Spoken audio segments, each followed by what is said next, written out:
ನಮಸ್ಕಾರ ವೀಕ್ಷಕರೇ, ನಾವು ಇವತ್ತು ಹದ್ದಿನಕಲ್ಲು ಬೆಟ್ಟಕ್ಕೆ ಹೋಗುತ್ತಿದ್ದೇವೆ.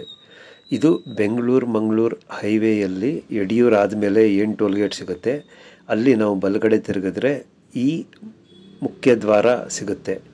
ಅದರ ಒಳಗೆ ನಾವು ಒಂದು ಸುಮಾರು 4 ಕಿಲೋಮೀಟ್ರ್ ಬಂದರೆ ಭೈರಸಂದ್ರ ಎಂಬ ಹಳ್ಳಿ ಸಿಗುತ್ತೆ. ಆ ಹಳ್ಳಿಯಲ್ಲಿ ಸುಮಾರು 1 ಕಿಲೋಮೀಟ್ರ್ ಒಳಗೆ ಬಂದರೆ ನಮಗೆ ಈ ಹದ್ದಿನಕಲ್ಲು ಬೆಟ್ಟ ಸಿಗುವುದು. ಈ ಬೆಟ್ಟವನ್ನು ನಾವು ಹೈವೇಯಿಂದನೇ ನೋಡಬಹುದು. ನಾವು ಯಾವಾಗಲೂ ಆ ಕಡೆ ಪಾಸ್ ಆದಾಗೆಲ್ಲ ಅನ್ಕೋತಿದ್ರಿ, ಯಾವುದು ಈ ಬೆಟ್ಟ ಇಷ್ಟು ಎತ್ತರವಾಗಿ ಅಗಲವಾಗಿದೆಯಲ್ಲ ಅಂತ. ಈಗ ನಾವು ಅದರ ಮುಂದೆನೇ ಬರ್ತಾ ಇದ್ದೇವೆ.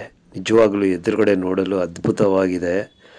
ಆ ಬಂಡೆ, ಆ ಬಣ್ಣ, ಆ ಬೆಟ್ಟ ಎಷ್ಟು ಅಗಲವಾಗಿದೆ ಅಂದರೆ ಅದು ನೀವು ಬಂದಿಲ್ಲಿ ನೋಡಿದ್ರೆ ನಿಮ್ಗೆ ಗೊತ್ತಾಗುತ್ತೆ. ಇಲ್ಲಿ ಎಂಟ್ರೆನ್ಸ್ನ ರೈಟ್ ಸೈಡಲ್ಲಿ ಒಂದು ಚಿಕ್ಕ ಗುಡಿ ಇದೆ.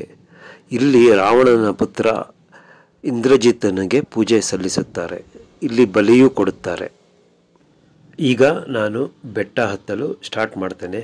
ಇಲ್ಲಿ ನೋಡಿ, ಒಂದು ಮುಖ್ಯ ಆರ್ಚ್ ಇದೆ, ಅಲ್ಲಿ ಹನುಮಂತನ ಪಾದವಿದೆ. ಇಲ್ಲಿ ಜನರು ಫಸ್ಟ್ ಪೂಜೆ ಮಾಡಿ ಮತ್ತೆ ಬೆಟ್ಟ ಹತ್ತಲು ಶುರು ಮಾಡ್ತಾರೆ. ಇಲ್ಲಿ ನಾವು ಬರಿಗಾಲಲ್ಲೇ ಹತ್ತಬೇಕು. ಇಲ್ಲಿಗೆ ಬರುವವರು ದಯವಿಟ್ಟು ಈ ಥರ ಬಂಡೆ ಮೇಲೆಲ್ಲ ನಿಮ್ಮವರ ಹೆಸರು ಬರೆದು ಗಲೀಜು ಮಾಡಬೇಡಿ, ತುಂಬ ಅಸಹ್ಯವಾಗಿ ಕಾಣುತ್ತೆ. ಎಂಟ್ರೆನ್ಸಿಂದ ಸ್ವಲ್ಪ ದೂರಕ್ಕೆ ನಮಗೆ ಕಲ್ಲಿನ ಸ್ಲ್ಯಾಬಲ್ಲಿ ನೀಟಾದ ಸ್ಟೆಪ್ಸ್ ಇದೆ. ಆಮೇಲೆ ಅಲ್ಲಿಂದ ಬರೀ ಬೋಲ್ಡರ್ಸಲ್ಲೇ ನಮಗೆ ಸ್ಟೆಪ್ಸು ಮತ್ತು ರಸ್ತೆ ಸಿಗುತ್ತೆ.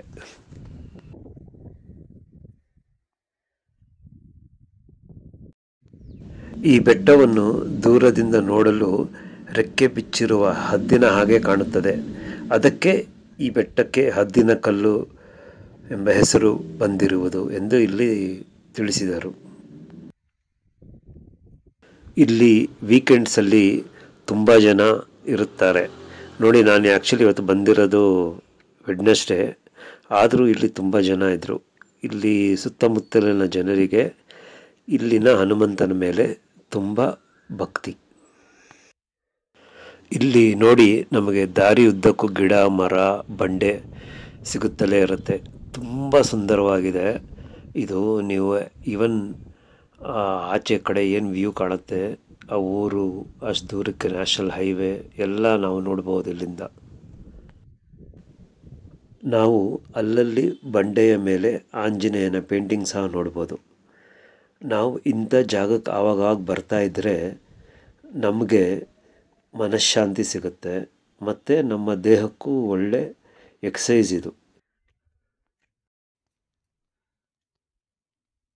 ಇಲ್ಲಿ ಒಂದು ನೀರಿನ ಕಲ್ಯಾಣಿ ಇದೆ.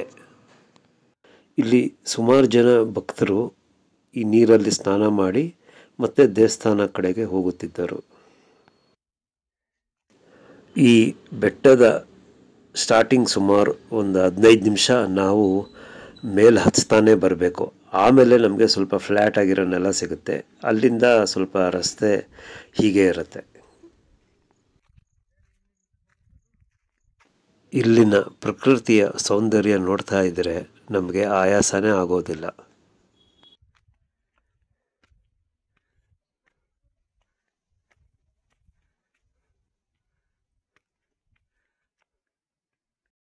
ನನಗೆ ಈ ಬೆಟ್ಟ ಹತ್ತಲು ಸರಿಯಾಗಿ 25 ನಿಮಿಷ ಹಿಡಿಯಿತು.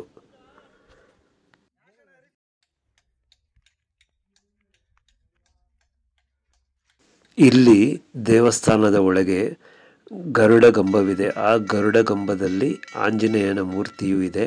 ಹಾಗೆ ಅದರ ಕೆಳಗೆ ಇಂದ್ರಜಿತನ ಮೂರ್ತಿಯೂ ಇದೆ. ಇಲ್ಲಿ ಬರುವವರು ಗಾಳಿಯಿಂದ, ಮಾಟ ಮಂತ್ರದಿಂದ, ಪೀಡೆ ಪಿಶಾಚಿಯಿಂದ ನರಳುತ್ತಾ ಇದ್ದರೆ ಅವರಿಗೆ ಇಲ್ಲಿ ಮುಕ್ತಿ ಸಿಗುವುದು.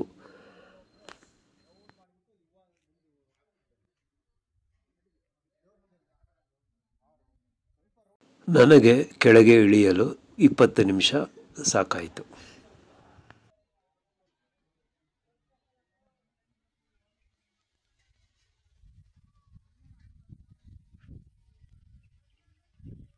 ನಿಮಗೆ ಈ ವಿಡಿಯೋ ಇಷ್ಟ ಆಗಿದ್ದಲ್ಲಿ ಲೈಕ್ ಮಾಡಿ, ಸಬ್ಸ್ಕ್ರೈಬ್ ಮಾಡಿ. Thank you.